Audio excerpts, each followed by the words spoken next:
If, with the press of a button, you could make all of us know each other's stored memories, and so truths, pardon the train, I'm right below, so I know it's going to be louder this time, so I'll be that much louder to override it. I'm not at a good spot, I just have to duck the rain, as I keep trying to do.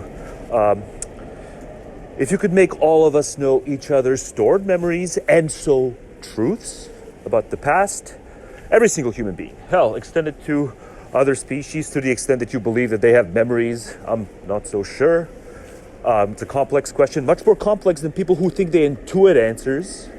Does the brute have memories? The train again. But you can include them if you think it matters, but let's just keep it to other humans, all of humanity. You can make all of humanity know each individual's stored memories and thus truths. Do you press that button, or do you avoid that button like the plague? There's people who have sharp views on this. I have found myself pining for widespread honesty to the extent that I never thought I would have in the past. And this has made me answer this question in a completely different way. I would push that button. I just think what fails to get us going, really, as a kind of epistemic species, is this ability to conceal the worst of us. And so if I can push the button where every single one of us would be as intimately familiar with our stored memories, and therefore the worst of truths, from the best to the worst, what's been overlooked about you. You have that in your stored memories, but many a man keep them perfectly sealed and locked. And in a society such as this, one might even construe that as prudence. The best of prudence is knowing what to conceal. Nonetheless, philosophically, or if you want to say socially, but I'm going to say philosophically, this is an interesting question.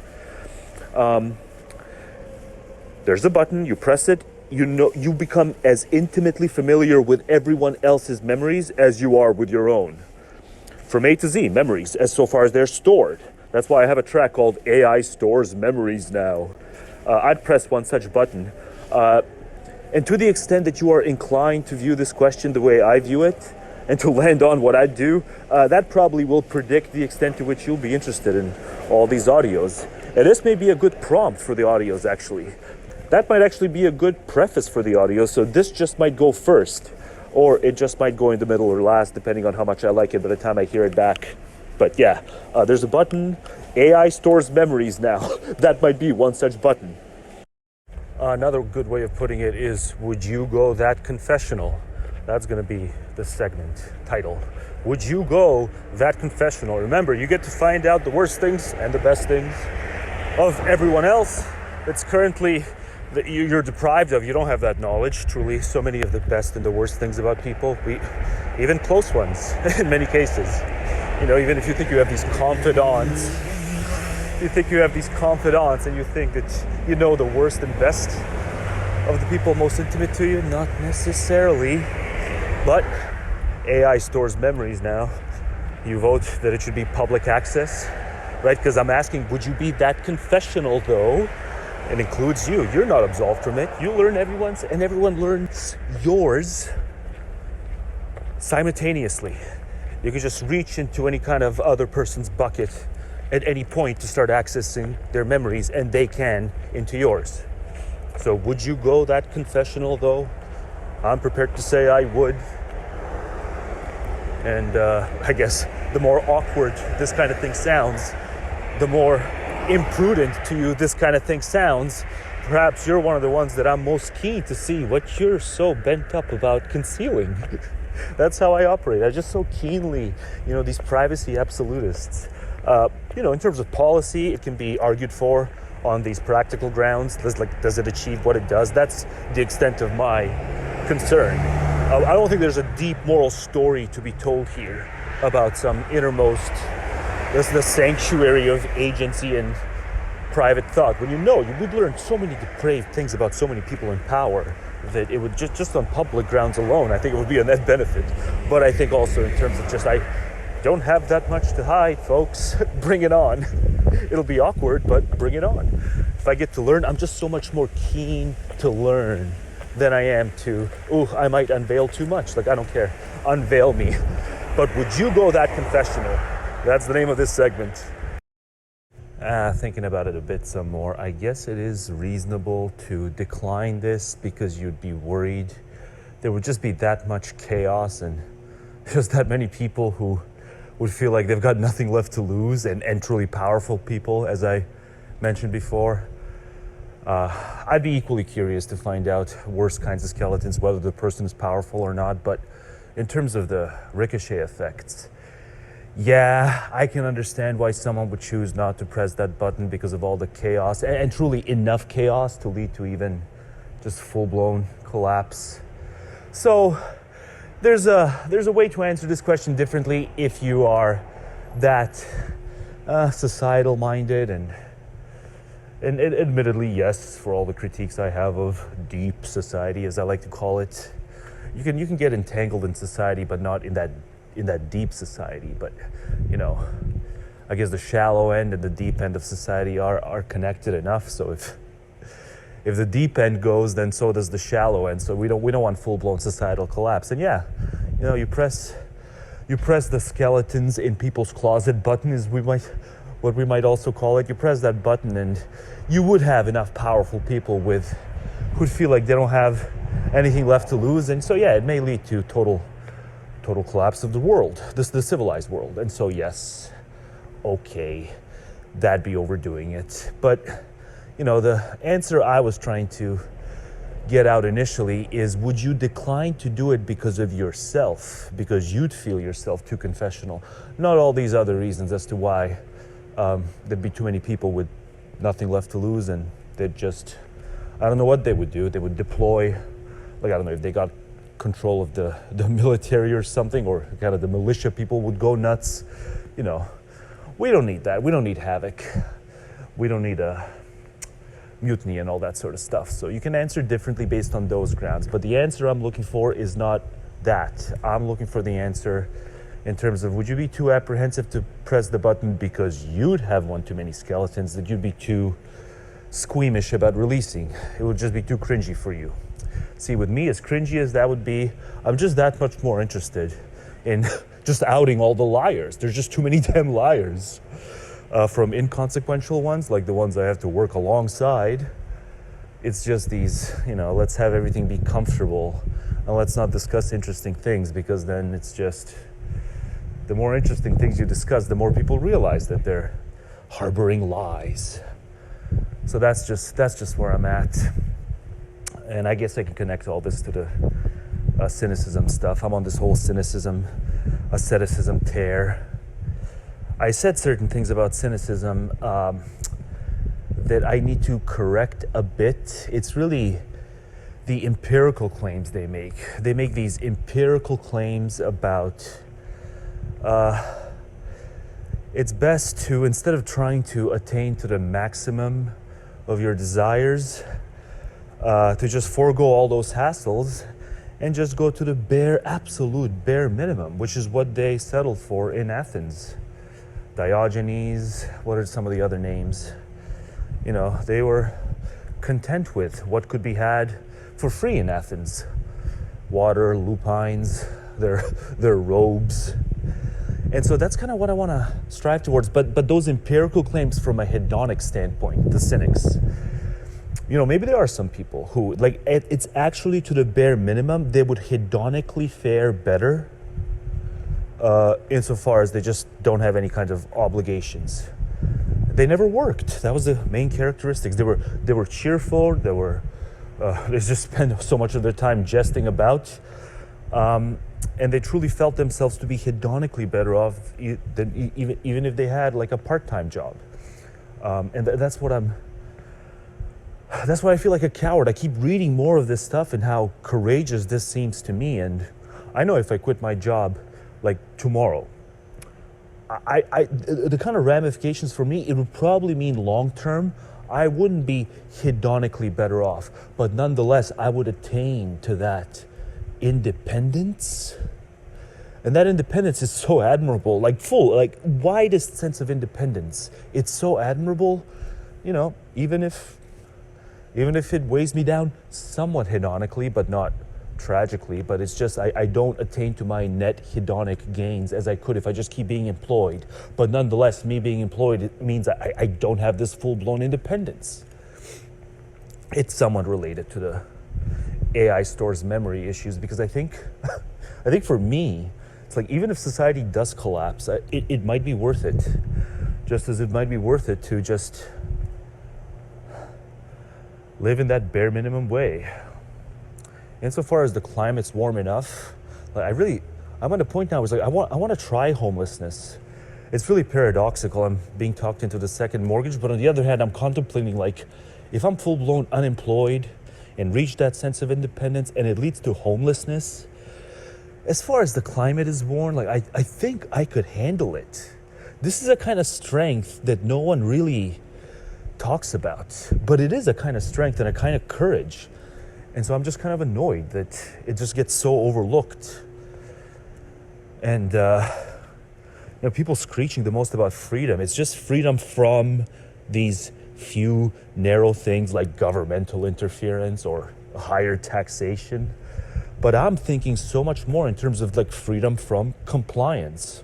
I don't want to comply to anyone, and I especially don't want to comply in the context of I'm complying to these people who are liars, and truly cowardly liars, and sculptors of contracts that overpromise. It's like, I don't want anything to do with them, upper management, lower management, and even these people that I'm working alongside who are trying to be promoted but have as yet not been promoted. Because what happens is like, yeah, I'm just noticing more and more. It's like they're too low IQ. Like, the ones who are middle management and above, it's like I wouldn't have to deal with hearing low IQ conversations that much. Their conversations are not as low IQ, but they're more, what's the term? There's a decent term. They're more, why can't I think of that term? I've used it before many times. They're more slimy. That's the term I'm thinking of. It's like, the problem with work that no one really pins down is it's such a pick your poison thing in terms of the people you have to surround yourself with. If they're bottom of the rung, not promoted, not like fully bottom of the rung, but like bottom of that managerial rung, kind of my spots. Low IQ. But if they're smart enough to be promoted, then they're more, and I forgot the term again, then they're more, what's the term? I just said it after forgetting it. Why am I having such a hard time with this term? It's a good word. They are more, well, you heard it like a minute ago when I said it, but now I can't remember it. Anyway, I'd still want to press the button, the disclose all skeletons in the closet button. I still want to press it because I think it's the courageous thing to do, even though it may lead to collapse. Part of me really wants to press it. To press it is more courageous, and to avoid it like the plague is kind of cowardly because you're worried about the collapse. Yeah, it might lead to a collapse, but so what? Maybe we're due for a collapse, as as Bill Burr kind of often says in his podcast. Slimy is the term. There we go. I made my way back to it. Well, that's no good. At the start, I'm talking about how sympathetic I am toward those who would not press the button because they're societal and society-minded, and I guess order-minded, order over chaos. The button's just chaos 101. And at the start, I'm saying, yeah, if that's your concern, that's a valid concern. But then toward the end, I say, yeah, we're due for a collapse. Or I say, maybe we're due for a collapse. And then I cite Bill Burr, but Bill Burr's being sarcastic. So I was just echoing Bill Burr's sarcasm, just in case that wasn't clear. I stand with the initial thing I said. The button ought to be pressed when the question is, would you go that confessional? But the button ought not be pressed, the skeleton button, skeletons in the closet button, when you're guaranteed that it'll just lead to a collapse. Or not even guaranteed, but when the chances of the collapse are that high. TLDR, I don't literally believe we need a collapse. Maybe a few people need a shot in the arm, but certainly not me. And so if the button were literally in front of me, I would not literally press it. That was just sarcasm. I hate putting out sarcasm, but yeah, it did seem like it was a contradiction by the end of that audio you just finished listening to. A big factor is as to why I would even struggle to know what I would do is because I do see so much courage associated with the willingness to press the button, chaos and all, and I see cowardice associated to the unwillingness to press it, disclosing everything. All memories, right? It's not just some memories. All, to the extent that you've got memories stored in your brain, all of them would be up for grabs anytime an individual wants to take a peek into your memory bucket. That's what we're talking about. That's the gravitas of all this. And yeah, to the extent that you're bothered by the prevalent lies that just keep, liars just keep getting away with it. No one definitively debunks them. No one definitively discloses that those are lies. And if we can, to me, I just see too much courage and accompanied by cowardice in terms of the unwillingness. The willingness to do it just screams courage, and the unwillingness screams cowardice. And I guess that's why I said initially, a part of me is really tempted to press that button. So if you pay attention to words, you will have heard me say a part of me would really be tempted to push it. And that is true, even if I know 100% it's guaranteed. It means collapse. It still is true that a part of me still would be tempted to press it. A bigger part of me, the safety part of me, would say no. I guess the old welfarist in me would override the kind of would-be. It's not even courage in the way it's traditionally conceived. It's that unique kind of courage that just says, well, the courage as practiced by at least certain philosophies from the ancients. And that gets me to Schopp, actually, because Schopp wrote about ancient philosophies where we use terms now in the contemporary sense, terms like cynicism, that has absolutely nothing to do with how those terms were used by the practitioners of cynicism in the ancient philosophical sense of cynicism. And I'm just increasingly annoyed at the fact that so few people even have an awareness of the fact that there's this whole other world to the word cynicism that's survived enough, but I guess not. It's not common knowledge that colloquial cynicism in the contemporary sense is not that ancient cynicism. That ancient cynicism is a kind of regimen for a kind of living that welcomes privation and welcomes so many things in the name of integrity and in the name of frank speech. So it's not just free speech. The old ancient cynics emphasized frank speech. An awareness of that practical philosophy. It wasn't so much a theoretical work. They were practical kind of philosophy for living. Familiarity with that will help you see just the farcical nature of something like the American dream more than anything else. Because a lot of the people who spout the pros of the American dream, without the cons, obviously, they think a term like rugged individualism is apropos. The American dream and rugged individualism, that's kind of two peas in a pod. But when you really think about what the American dream is, it's a willingness to saddle oneself with obligations, responsibilities, tasks, errands, always time endeavoring. You have these goals for what? For ever more luxury, ever more amenities, things that are non-necessities that, maybe when you're asked point blank, is this a necessity? You'll answer no, but then just in the heat of the day, right? It's only in the cold light of day that you'll answer no.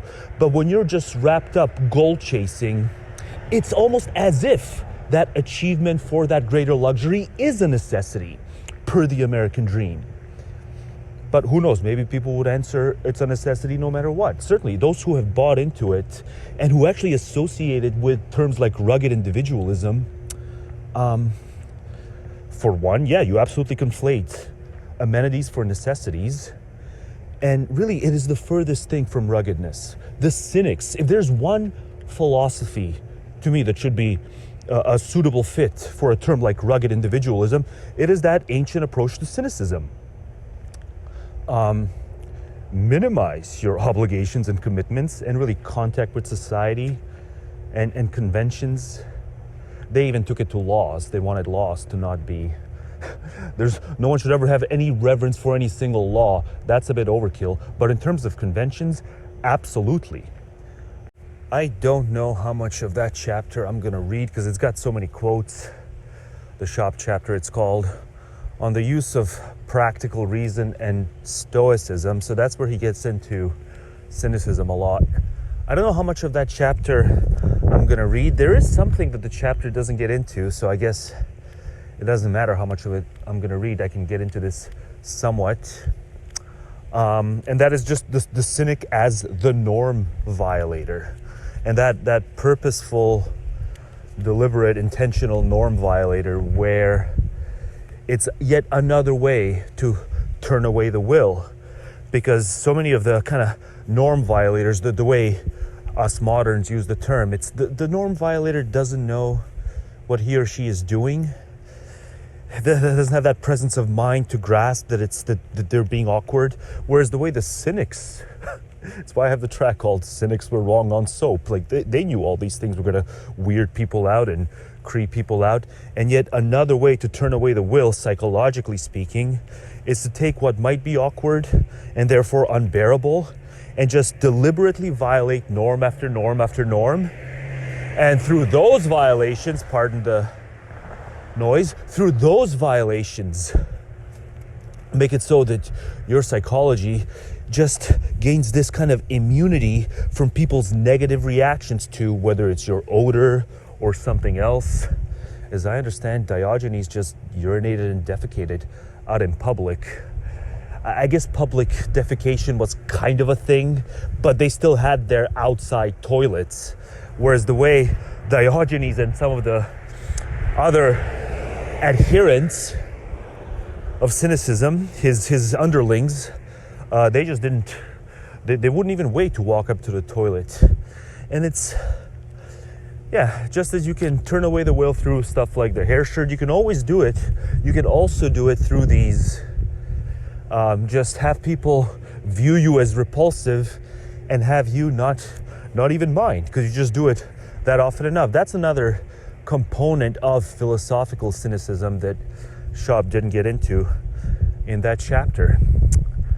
And the way I talked about it in the previous video when I compared, the practical philosophy, there's asceticism and cynicism. I didn't get into some of those details. I think those details are best explained in the chapter. What kind of empirical claims in terms of faring the best by reducing your obligations to zero. And here they meant faring the best hedonically.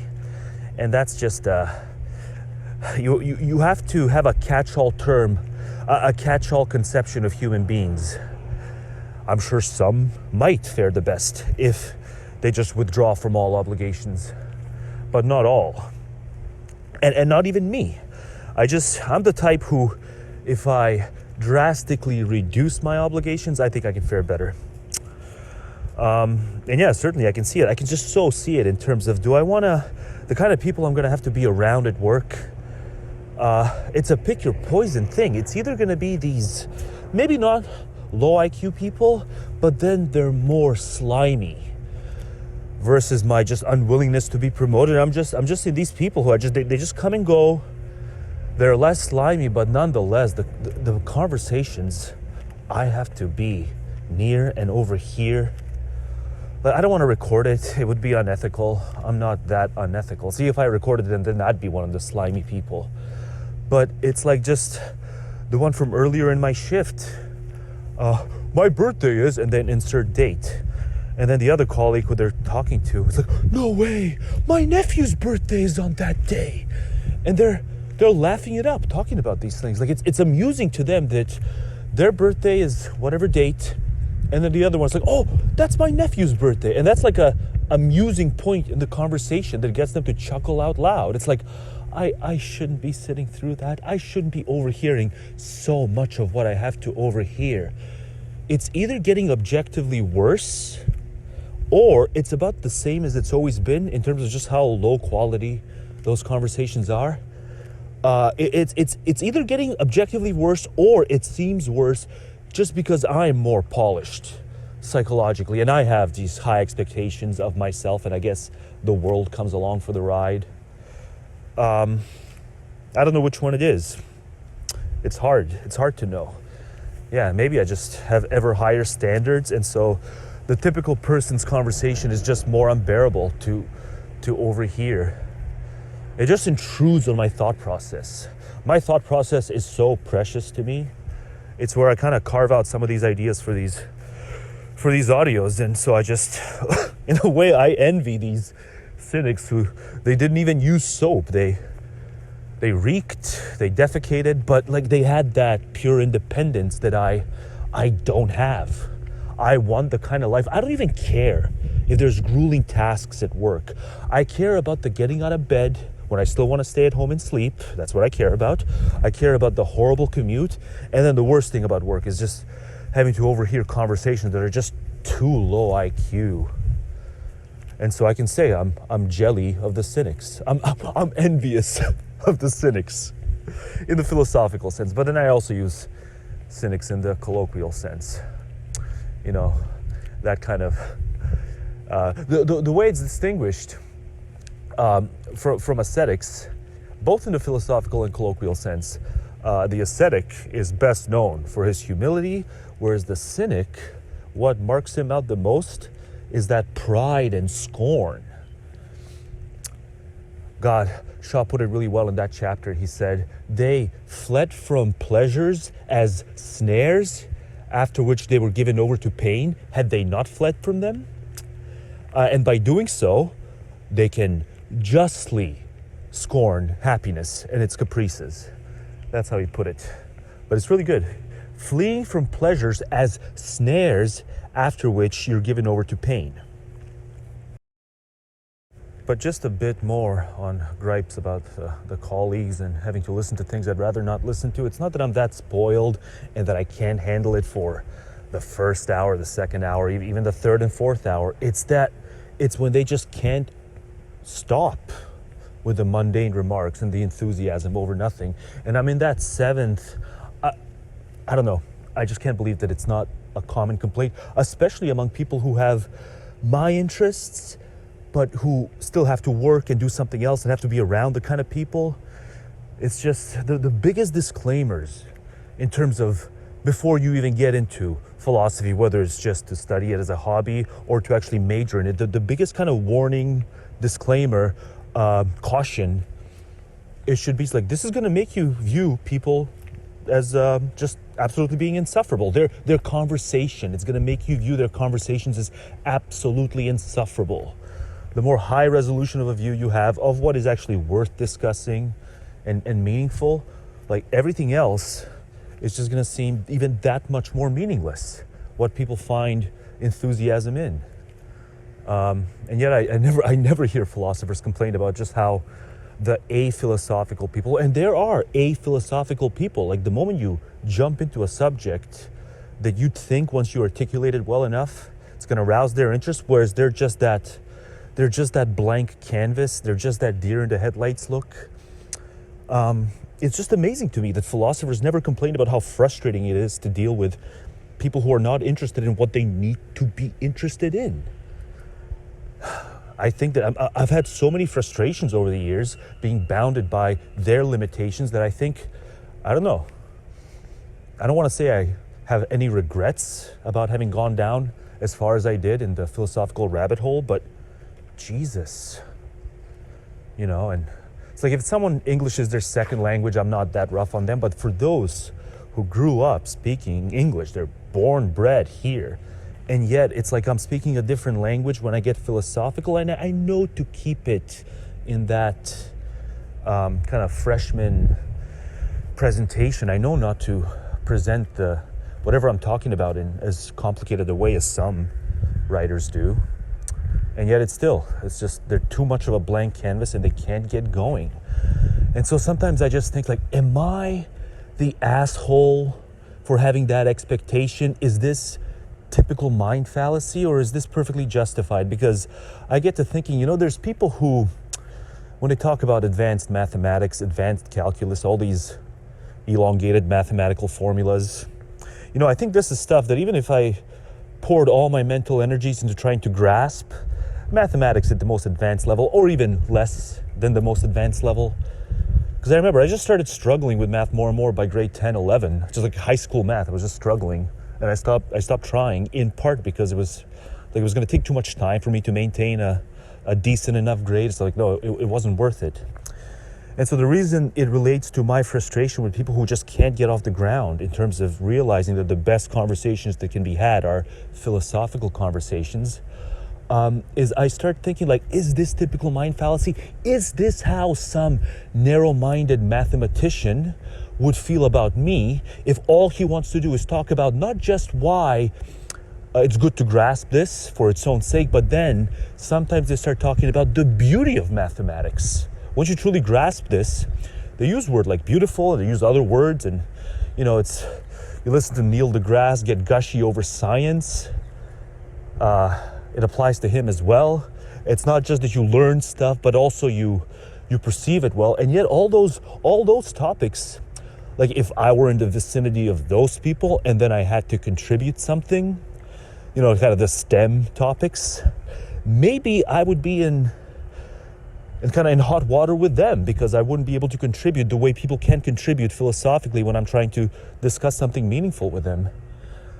So that's my question, I guess. Is this typical mind fallacy? It's just I can't see how things that come easy to me aren't necessarily going to come easy to others, the way a narrow-minded, for instance, mathematician would not be able to see how, like, it's not just that I'm not trying hard enough to grasp mathematics in the way they do. It's just my brain's ill-fitted for that. And I don't feel bad about it, right? Because I'm not passionate about it the way they are. And so are my colleagues justified in being bores, essentially?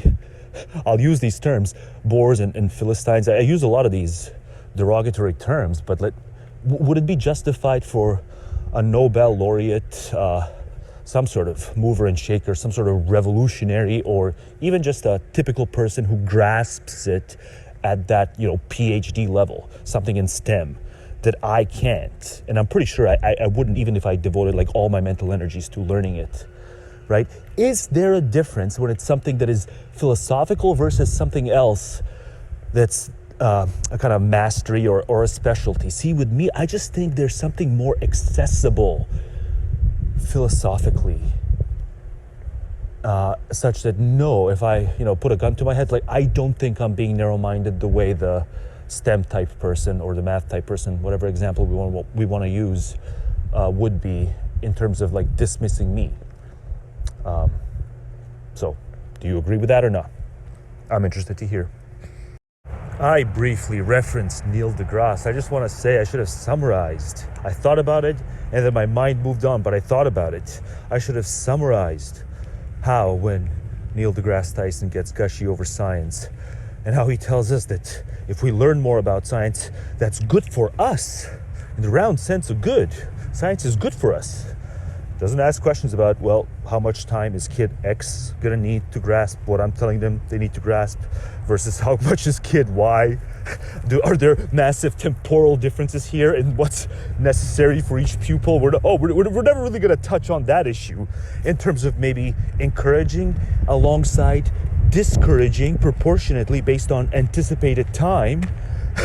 Yeah, sometimes it takes too much time, and those kids should be discouraged from pursuing it in the way Neil deGrasse does. Opposite of the way that Neil deGrasse says everyone should. But there's a term for the kind of, he says he can bestow wellness upon you, and there's a term for what I'm gonna sum that up as. He wants to embed scientific wellness onto the discourse. And he ought to be mocked for it. He's a scientific wellness proponent. As if someone like me should be going around self-flagellating, giving myself all kinds of grief. Really self-negating is what I would be doing if I had conducted myself that way. I'd be self-negating, but I should be self-critical as per Neil deGrasse Tyson advice about the criticality of my scientific wellness. Thou did not pursue my scientific wellness to the extent that I could have. Jeez. If you can look at stuff like Cosmos and remain gushy-eyed, it's scientific forgery stamped on wellness. You can't get wellness from science, and you really shouldn't pursue wellness, even when we distinguish it from happiness. That, what's her name? Wellness. I'll flash her image because I can't remember her name. Maybe Gwyneth Paltrow. That's kind of, Neil deGrasse Tyson is a kind of Gwyneth Paltrow, if that is indeed the chick. Just associated to science. Whatever gunk she wants you to pursue in the name of wellness, that's the kind of lipstick Neil deGrasse Tyson is putting on the pursuit of science, without using the term scientific wellness, but that's exactly what he wants to do. He thinks if he were to know me, if he were to hear how articulate I am, he would surely say, oh yeah, I made a big mistake, because everything I would perceive would be that much richer had it been accompanied by an understanding that science is beautiful, or that mathematical formulas are beautiful. Like I'm just supposed to intuit that. And I'm saying, no, then I'd be going around self-flagellating. My scientific wellness. Let's not criticize ye who play foul with Coombe. No, that's just fine and dandy. Let's just focus on my scientific wellness and suggest remorse for those who didn't pursue it to the extent that they could have at the expense of other, funner, richer pursuits. I want to add a bit to my anti-HR rant and the whole other thing before that, but I do have a theory on HR. Maybe it's overblown the way I talked about it. Audio you probably just finished listening to. At the risk of getting into trouble, I'm gonna snap a couple of things, the workplace rule things. I'm gonna snap the photos of it. I'll blur out the numbers so that, the person they want you to call if you feel like you're being in some way hassled at work, I'll blur out those numbers, but the rest of this it's the sort of environment, I'm telling you, it's just a recipe for lameness and really lame jokes. A lot of this stuff is fine, like, they list physical intimidation as being off limits. They list these, whatever, pests, sex pests, don't be a sex pest. All of this is perfectly fine. But then they list stuff like, well, I'll snap two kind of, what are these even called? Posters for what to do and not to do at work. Yeah, I guess posters, or just kind of flyers.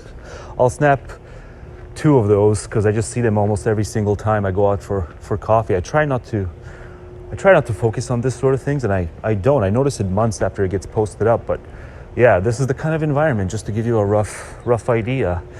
A lot of the stuff, like I said, a lot of the stuff that they listed here is perfectly fine.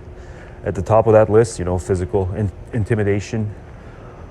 What else is written there? Unwanted advances, absolutely. No workplace should deal with any of that stuff.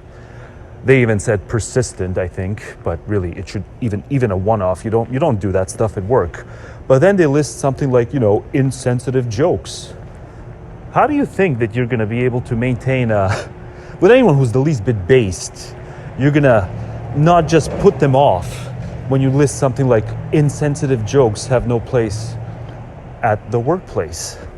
One man's insensitive joke is another man's, whatever, treasure trove, or, yeah, because to me, something like 9 times out of 10, if a joke is not mean-spirited, it's just not going to be funny. So this just to further contextualize why I have such an issue and why this kind of stuff just really does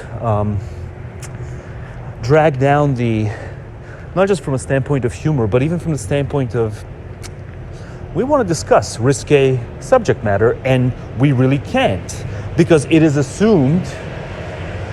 God, it was so quiet before I started recording this, and now, look at this. It was nice and peaceful, but it's just assumed that, everyone's going to align on what is considered sensitive and insensitive. But I'm just saying, even if someone makes an insensitive remark at my expense, I want to know it. I've said this in the past, but really, I just can't believe how far down we've sunk. Where, like, even if we did have agreement on what's considered sensitive and insensitive, like, the people would prefer to not know what is thought of them in the name of having insensitive remarks not made at their expense. It's a term that I'm using more and more frequently nowadays. But yeah, it is cowardly. These are cowardly. At least the couple of things I've highlighted, this is just cowardly.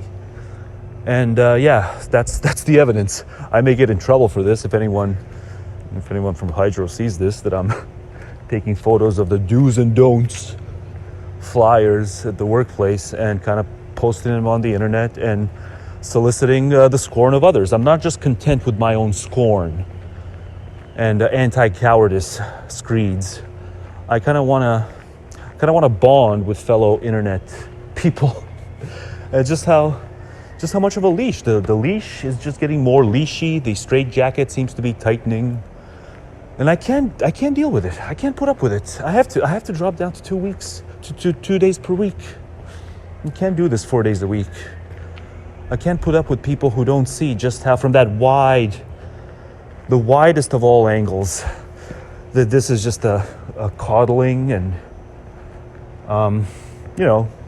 online it's typically understood that this is why universities err and colleges. But it makes its way. And it doesn't even have to be racialized. That's not even it. It's like if it were all if my workplace was entirely homogenous, ethically and racially speaking, these kinds of things, the insensitive remark aspect of these flyers you're seeing, it would be every bit as off-putting to me.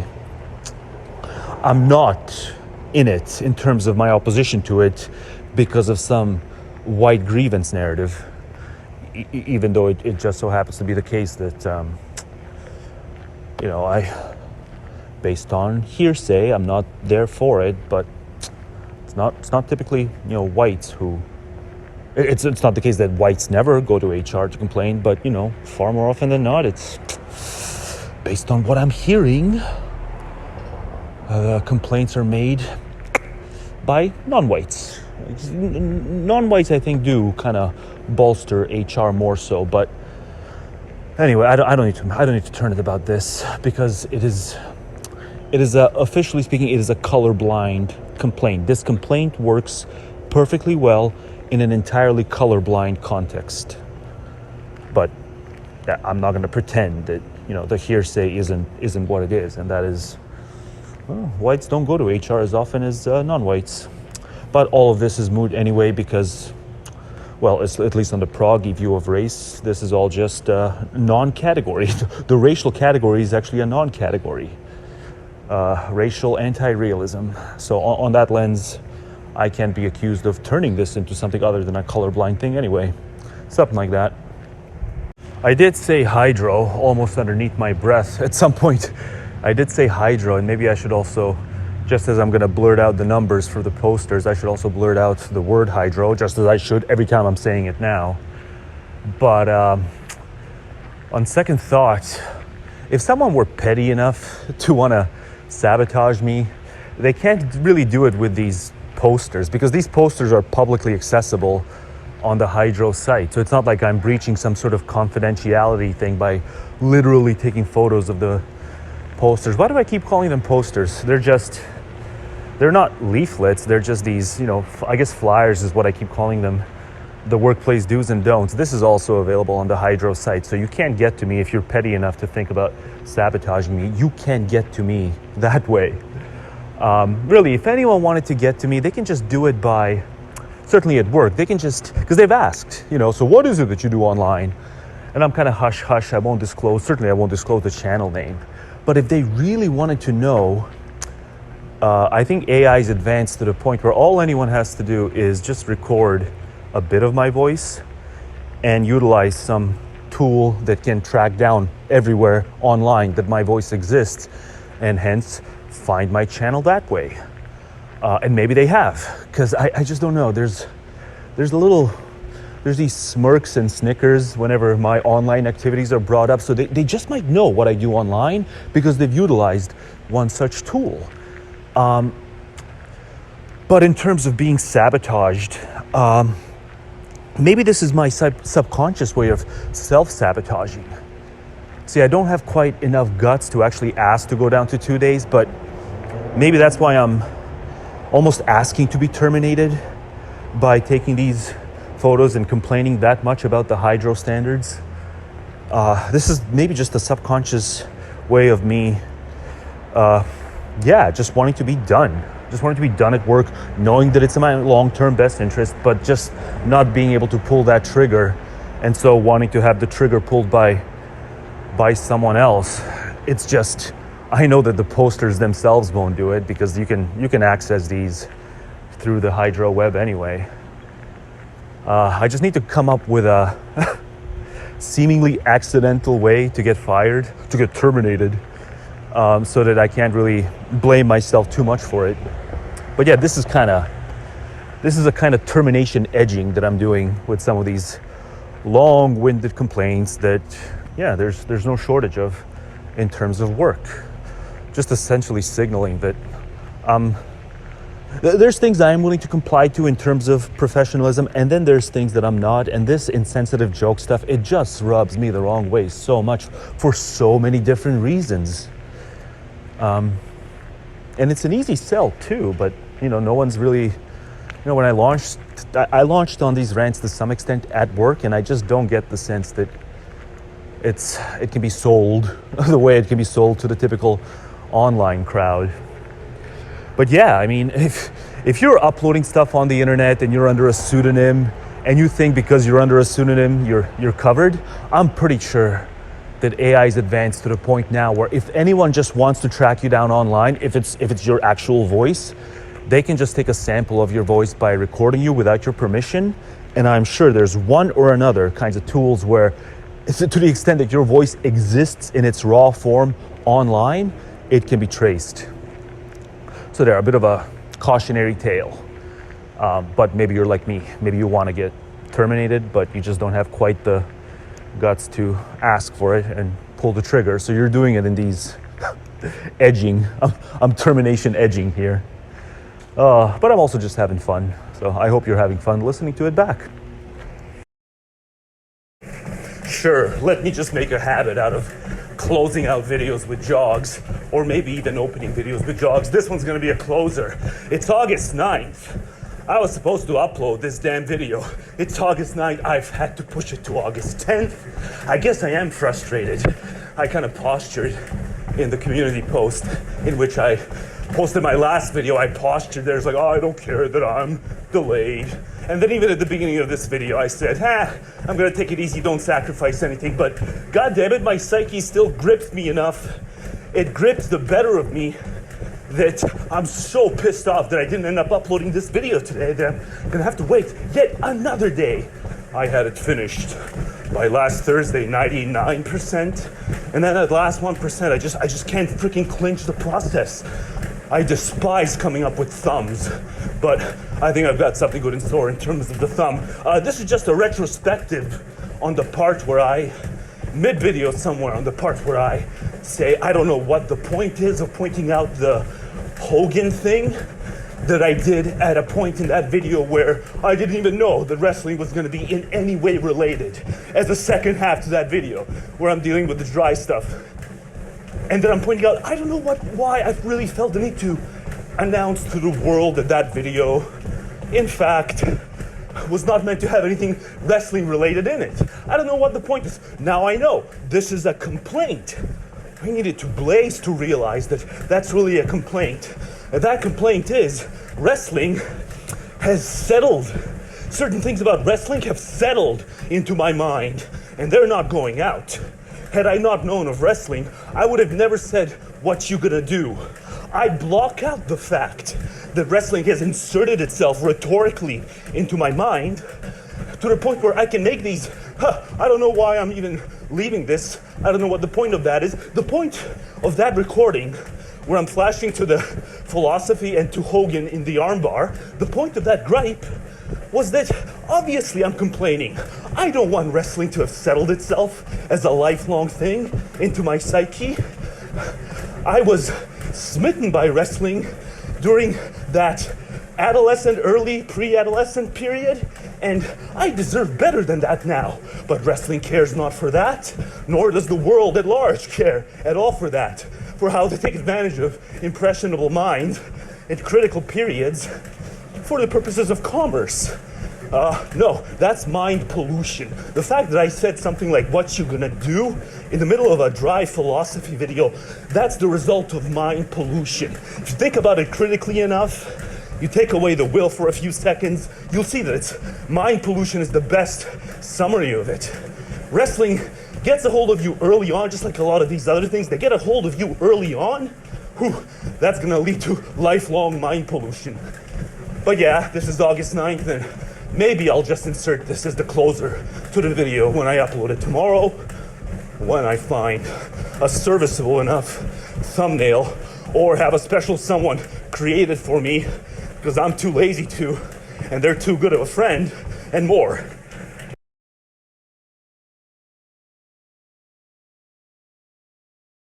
Yeah, don't forget to do an audio sometime tomorrow about privacy. You know, the button, the stupid button, memory, storage, blah, blah, blah, privacy. I gotta say stuff about privacy.